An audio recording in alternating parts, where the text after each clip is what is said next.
بسم اللہ الرحمن الرحیم۔ پردہ و حجاب اسلام کا ایک امتیازی اور علامتی نشان ہے، کیونکہ اسلام سے پہلے عورت بے پردہ و بے حجاب تھی۔ اسلام نے عورت کو پردہ و حجاب کے زیور سے آراستہ کر کے عظمت و کردار کی بلندی تک پہنچا دیا، لیکن اکثر ہمارے ذہنوں میں یہ سوال پیدا ہوتا ہے کہ عورت کو آخر پردے کا حکم کیوں دیا گیا؟ وہ کون سا ایسا واقعہ پیش آیا کہ اللہ پاک نے مسلمان عورتوں کو پردہ کرنے کے لیے آیات نازل فرما دیں؟ نبی کریم صلی اللہ علیہ وآلہ وسلم کی بعثت سے لے کر 14 سال تک کیوں پردہ و حجاب کی ضرورت نہ پڑی؟ حضور پاک صلی اللہ علیہ وآلہ وسلم کی بعثت سے پہلے جبکہ انسانیت دم توڑ رہی تھی، فحاشی و بے حیائی اور جنسی انارکی بھی عروج پر تھی۔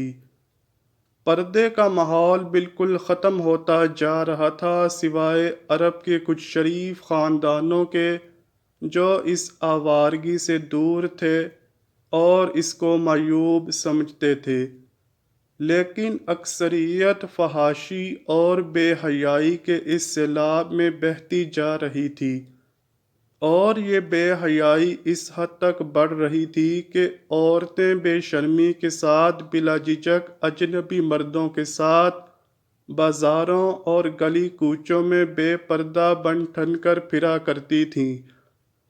ناظرین گرامی، حضور اکرم صلی اللہ علیہ وآلہ وسلم کی بعثت کے 14 سال تک ہر قسم کی تبلیغ کے باوجود پردے کا حکم نہ دیا گیا۔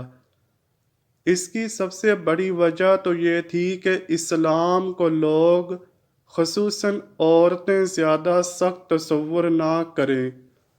مسلمان مکہ سے مدینہ ہجرت کرتے ہیں اور یہاں پر حضور اکرم صلی اللہ علیہ وآلہ وسلم کی شادی پر ایک ایسا واقعہ پیش آتا ہے کہ جس پر اللہ پاک خود پردے کے بارے میں آیت نازل فرما دیتا ہے۔ وہ واقعہ کچھ یوں ہے کہ حضرت زینب بنت جحش رضی اللہ تعالی عنہا کے والد کا نام جحش بن ریاب تھا، جو کہ قبیلہ بنو اسد کے چشم و چراغ تھے۔ آپ کی والدہ کا نام امیمہ بنت حضرت عبد المطلب تھا، یعنی آپ فخر الزماں سرور کائنات حضرت محمد صلی اللہ علیہ وآلہ وسلم کی پھوپھی زاد بہن تھیں۔ حضرت زینب بعثت سے 10 سال پہلے نبی کریم صلی اللہ علیہ وآلہ وسلم کی پھوپھی امیمہ بنت حضرت عبد المطلب کے گھر پیدا ہوئیں۔ پیدائش پر آپ کا نام برہ رکھا گیا، لیکن جب آپ ایمان لے آئیں تو نبی کریم صلی اللہ علیہ وآلہ وسلم نے آپ کا نام زینب رکھا، اور آپ نے نبی کریم صلی اللہ علیہ وآلہ وسلم کے سایہ شفقت میں تعلیم و تربیت حاصل کی۔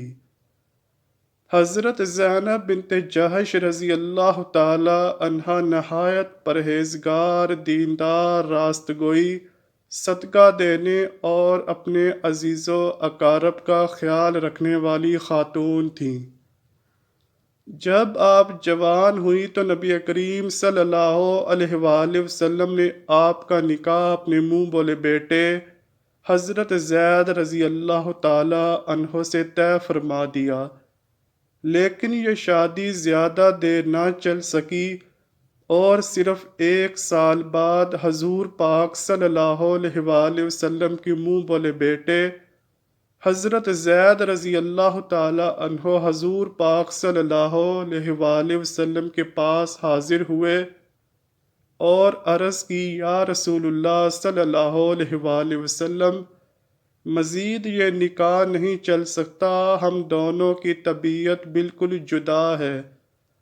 اللہ پاک قرآن میں اس کو یوں فرماتا ہے، اے رسول وہ وقت یاد کرو جب آپ اس شخص سے کہہ رہے تھے جس پر اللہ نے اور آپ نے احسان کیا تھا کہ اپنی بیوی کو اپنے پاس رہنے دے، اسے نہ چھوڑ اور اللہ سے ڈر۔ لیکن اللہ پاک کی رضا یہی تھی کہ حضرت زید اور حضرت زینب بنت جہش میں طلاق ہوئی۔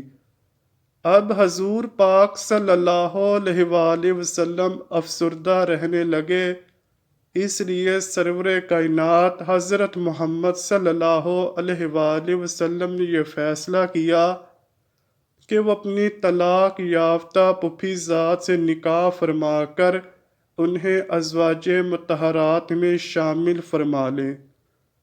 حضور پاک صلی اللہ علیہ وآلہ وسلم نے حضرت زینب بنت جہش رضی اللہ تعالی عنہا کو نکاح کا پیغام بھیجا، جسے انہوں نے قبول کیا، اور 4 ہجری میں نکاح ہوا۔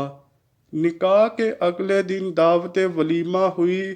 اسی دعوت میں آیت حجاب اتری، جس کی وجہ یہ تھی کہ دعوت کھانے کے بعد چند آدمی حضور پاک صلی اللہ علیہ وآلہ وسلم کے گھر کے اندر ہی بیٹھے رہے اور آپس میں باتوں میں لگ گئے، اور کبھی کوئی اندر آتا اور کبھی ان میں سے کوئی باہر جاتا۔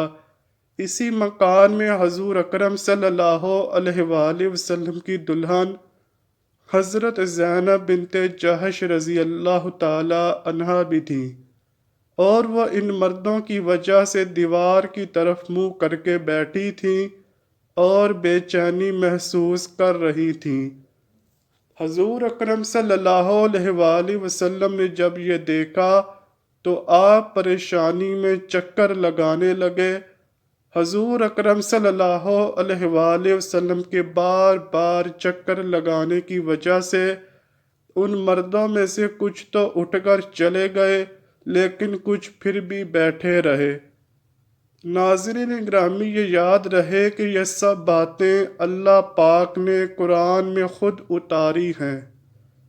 چنانچہ نبی کریم صلی اللہ علیہ وآلہ وسلم نے محسوس کیا کہ یہ چند مرد بلا اجازت اندر باہر آ جا رہے ہیں، اور کچھ تو کھانا کھا کر بھی بحث میں پڑے ہیں اور اپنے گھروں کو نہیں جا رہے۔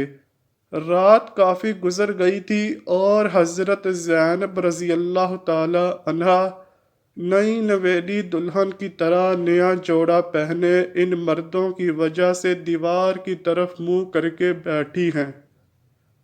آپ صلی اللہ علیہ وآلہ وسلم یہ دیکھ کر کچھ دیر کے لیے خاموش بیٹھ گئے، اور پھر آپ صلی اللہ علیہ وآلہ وسلم نے فرمایا کہ مجھ پر وحی نازل ہوئی ہے جس کے الفاظ یوں ہیں: اے ایمان والو، نبی کے گھروں پر مت جایا کرو مگر جس وقت تم کو کھانے کے لیے اجازت دی جائے، اسی طور پر کہ تم اسی کی تیاری کے منتظر نہ رہو، لیکن جب تم کو بلایا جائے تب جایا کرو۔ پھر جب کھانا کھا چکو تو اٹھ کر چلے جایا کرو، اور باتوں میں جی لگا کر مت بیٹھے رہو، اس بات سے نبی کو ناگواری پیدا ہوتی ہے، سو وہ تمہارا لحاظ کرتے ہیں، اور اللہ صاف پاک کہنے سے لحاظ نہیں کرتا۔ اور جب تم ان سے کوئی چیز مانگو تو پردے سے باہر مانگو۔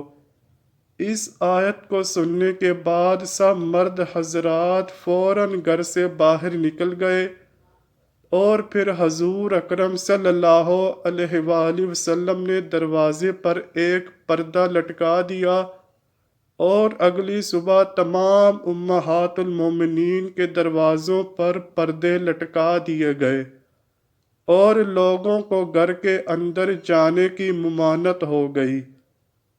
دعا ہے اللہ پاک ہماری تمام ماؤں بہنوں کو پردہ کرنے اور پردے میں رہنے کی توفیق عطا فرمائے، آمین یا رب العالمین۔